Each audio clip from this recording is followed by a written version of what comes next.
In this video we will look at the unique architecture that makes Bosch Video Management System, BVMS, the most resilient and secure system available by design.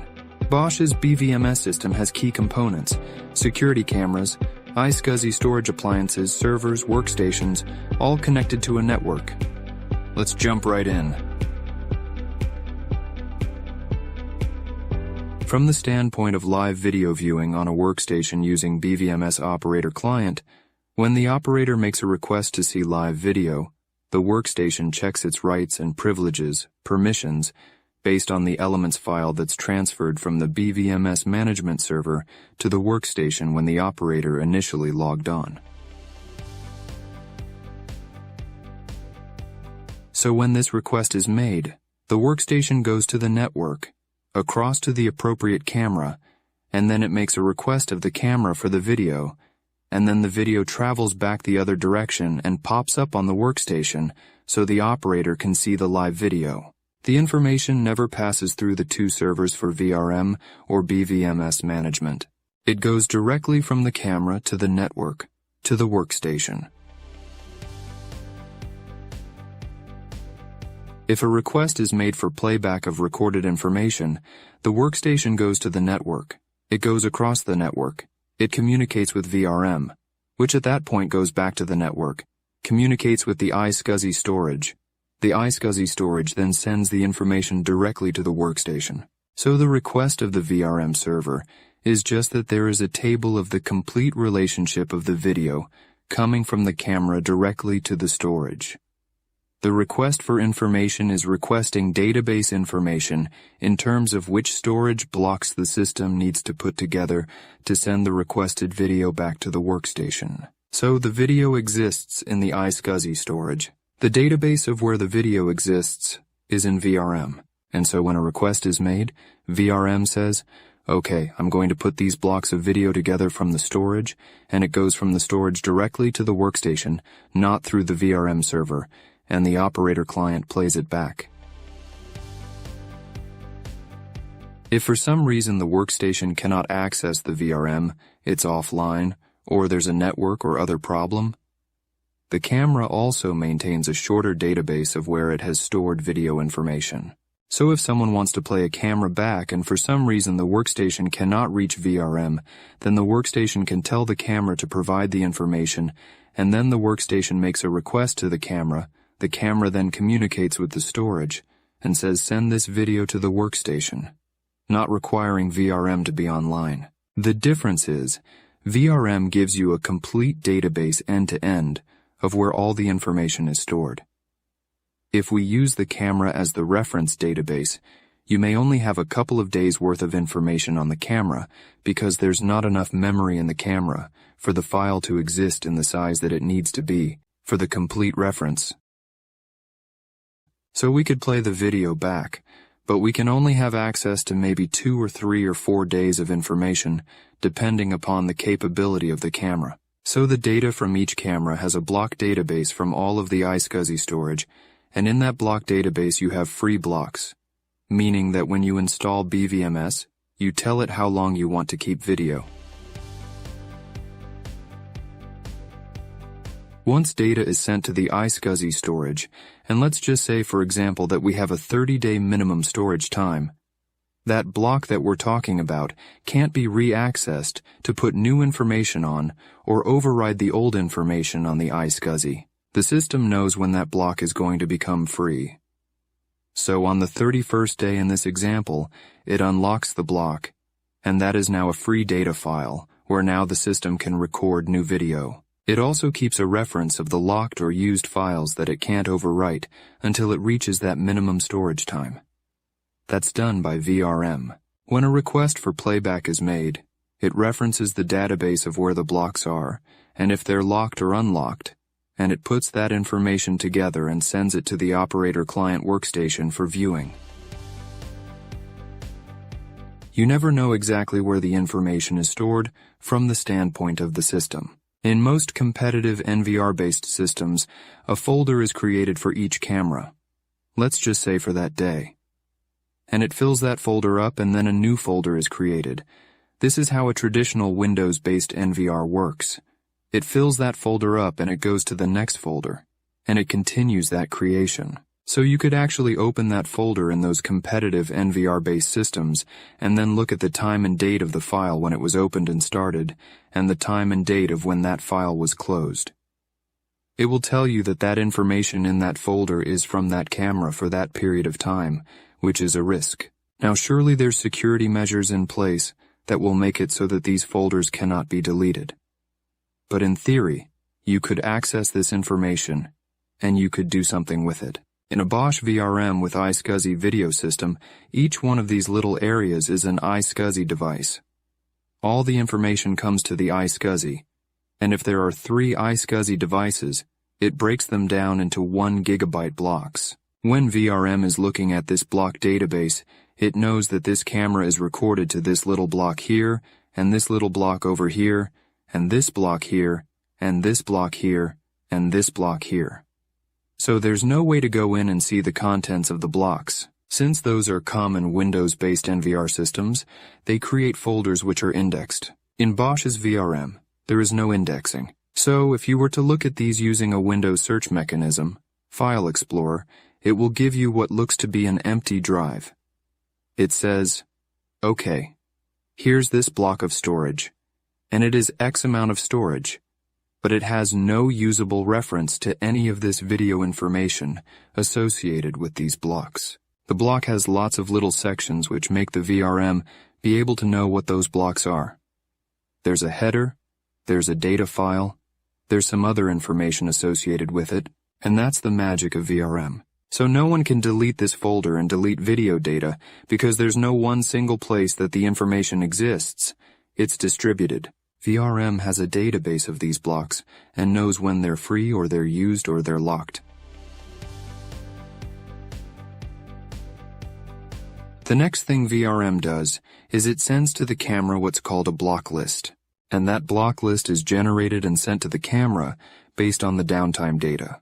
So, it will send a block list to each camera of exactly where it's going to send video data 4 to 7 days ahead of time. And that's why if VRM goes offline, the camera will continue to record. Because VRM knows when these blocks are free, and when they're locked up in the storage system, and has pre-notified the camera. VRM sends a random block list to each camera 4 to 7 days ahead of time. The list is long enough that the camera knows where it's going to send its information 4 to 7 days ahead of time. That's again the magic of VRM. You can take VRM offline and the camera will still be able to see that storage information and play back video.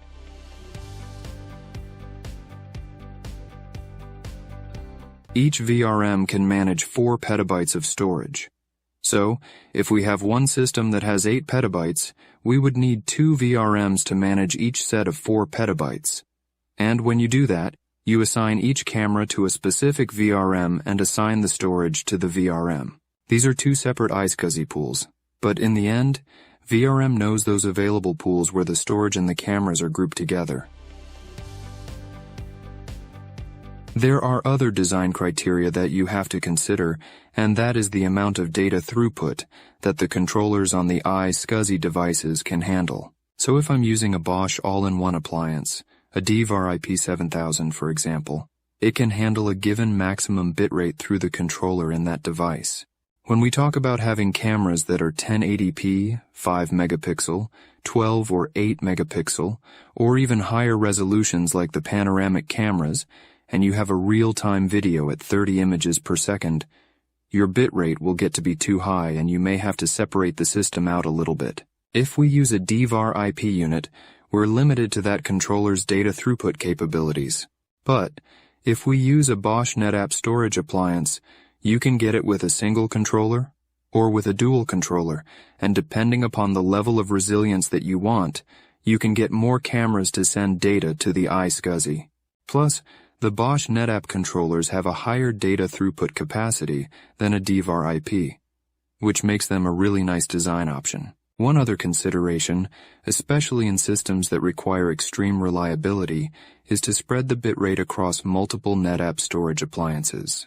If we did the math and we said that we need to spread the bitrate across these 2 devices, which VRM will do automatically, Let's say my bitrate total is 350 megabits per second and 350 megabits per second that I'm going to assign to these two devices. If this device goes offline and the new demand exceeds the remaining controller's data throughput limit, something's going to get lost. So in a design like this, if it is critical that we don't lose any video recording, best practice is to take the total amount of bitrate throughput coming from the cameras that will be going to the storage, and we would say, okay, 350 plus 350, if this one goes offline, that's 700 megabits per second. That's in excess of the 550 megabits per second that a single DVAR IP appliance can handle in this example. So if budget is a critical consideration in the system design, we might specify smaller hard drives to keep the cost down, but use 3 devices, which means 3 controllers in this example, in the system design, so that if one device goes offline, the entire video data load can then be balanced across these remaining 2 units. That way you don't lose any video in the event of a failure or a device being offline. So, if we are working with a limited budget, and we limited the design to 2 DVAR IP units, and this device goes offline at some point, the system is going to lose video, because this device doesn't have enough throughput capacity to ingest all of the video coming from the cameras if it's in excess of that 550 megabits per second in this example. Organizations that are evaluating systems that are extremely complex, where video loss is absolutely not an option, need to focus on system reliability and resilience, and build failover into the design and project budget. In today's electronic security world, in many cases the cameras and storage and servers are owned by the security department, and the network is owned by an IT department. And without a lot of really good communication and understanding between the security team and the network or transport layer team, there could be a lot of problems. Because if IT starts updating switches and many of the security devices are on one switch, IT could knock everything offline. Or if security is doing something specific to a device connected to a switch, they could cause instability in the system. Communication between departments is critical. VRM is constantly monitoring the health and the status of all these devices, and it's directing all of the devices. VRM telling the cameras where to send data. It's looking at the storage pool and saying, hey, you've got this block becoming available, or that block is locked up. It's doing a lot of stuff in the background, and because of that, if something creates data traffic flow problems on the network, it could create waves where VRM is constantly trying to correct the problems, meaning rerouting the data this way or the data through that way. It will be like a wave that keeps getting bigger and bigger, and eventually it'll cause a big problem. Another challenge for systems is when the network is inconsistent. If the connectivity between the cameras and network is inconsistent, and between the storage devices and VRM is inconsistent. Remember, VRM is constantly checking the health of the camera and saying, hey, are you there? Yes, what's your status? I'm recording? Good. Okay. Hey, are you there? What's your status of my recording? It's also doing the same thing to the storage devices. It's constantly looking at the storage devices and saying, hey, are you there? Are you recording? Hey, are you there? Are you recording? Hey, are you there? Are you healthy? The camera is also communicating with the iSCSI storage, so it's sending its information to the iSCSI across the network and into little blocks where it's been told to send the video. If there's a problem in communication between the camera and the iSCSI, the camera reports back to the VRM that there's a communication problem between it and where it's supposed to be sending its data in these blocks. And then VRM quickly goes out and looks at it and says, hey, I can't get a hold of this device either. Maybe something's wrong with that block, and it sends new information to the camera to redirect its video data. We showed this in another video, where we talked about system resilience. We were unplugging the network cables to the storage devices where the cameras were all being stored, and when we unplugged it, the system quickly recovered, and VRM told all the cameras to stop sending your information to the one device and now send the information to the other device. If everything is going on and offline, the system is continually trying to correct itself, and it starts overcorrecting because it never gets time to heal itself. The security team using these complex systems has to have an extremely good relationship with the IT group or the transport layer group. Equally important is the transport layer group needs to truly understand how the system works. They have to understand that when we build this design out, instead of there being one switch, maybe we need to design a network that's made up of several switches. And maybe we need to strategically connect devices to several switches so that if there's a problem with one switch, it doesn't disrupt the entire system. The minute we tell this camera to start recording, it's like turning a fire hose on. The data flow is massive, and it's always there 7 days a week, 24 hours a day. It's staying connected, and the data has to be flowing to a recording device. And then you have the devices that are monitoring the health of the system, and the connectivity, and the communication. Those devices are also talking on the network at the same time. So each camera has a massive amount of data that's coming from it. Most people don't realize when you're attached to the network and you're working on a Word document, for example. If that document exists on your workstation, you're not really sending much data across the network. You may have some overhead, network monitoring and things like that, but you're working on the document locally on your workstation.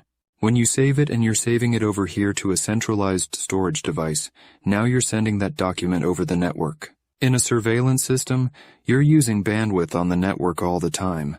We have two things to worry about. One is, video data is always going to the storage pool, which is massive amounts of data on the network. The second thing is, depending upon how the network is set up, every workstation that's looking at one or more cameras on a common network is adding that data to the network. So for example, if this workstation is looking at 4 cameras, the network is now sending 4 cameras worth of bandwidth to storage, and it's also 4 cameras worth of bandwidth going to the workstation for live view. So that doubles the amount of bandwidth required. And then, if another workstation looks at the same 4 cameras, more bandwidth. Now that's 3 devices that are getting the video data. That's how a simple unicast network handles it. In a large system, where you may have lots of users looking at live video, and you are also recording these massive amounts of cameras, you might require a multicast network design, which is more complex. It's a little more expensive. Realistically, if we start with this recording, it is sending, let's call it 5 megabits of information across the network to the storage for recording. An operator might be looking at the same stream live. That's 5 more megabits. And a second person may be looking at it. That's 5 more megabits. So that's in a unicast type network. In a multicast network design, the data from the cameras is presented to the network, and then the users get the data from the switches, not from the camera. It's only 1 times the data flow on the network. It handles data delivery very differently, and the smart parts of the switches are talking to each other and communicating with each other. The request for video is not going all the way to the camera looking for a connection. The camera is presenting its data to the network switch only once, and not going all the way to the camera for each request. So there's not multiple connections to the camera, just one, and the switch is now the source of the information. In very large, very complex networks where there's a lot to the video system, multiple VRMs, lots of storage, hundreds or thousands of cameras, it can get to be problematic. Add in lots of system users, and you're likely going to be forced to use a multicast network. Always seek expert consultation from your Bosch partner before designing your system or making changes. Thanks so much for watching this video. If you have any questions or want to get started with your Bosch video surveillance system design, our team is here to help. Contact us at support@midchess.com.